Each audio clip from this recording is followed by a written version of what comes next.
शाळेमध्ये जेव्हा सहलीला जायचे त्यावेळी जी एक्साइटमेंट होती तीच आता माझ्यात आहे.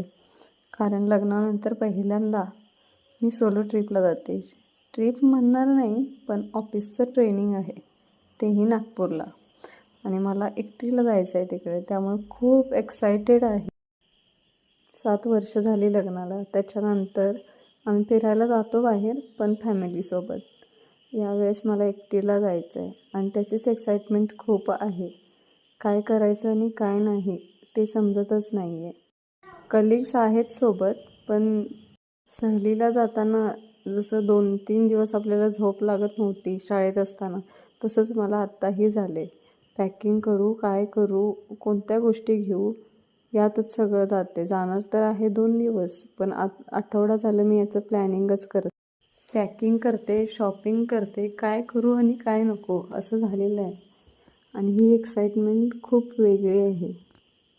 आता बघू, पुढचा अपडेट मी देतच राहीन.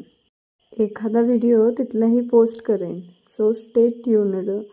आणि प्लीज माझ्या चॅनलला लाईक, शेअर, सबस्क्राईब करा. आणि थँक्यू माझ्या 2 व्हिडिओंना चांगला प्रतिसाद दिल्याबद्दल. बाय. Good night.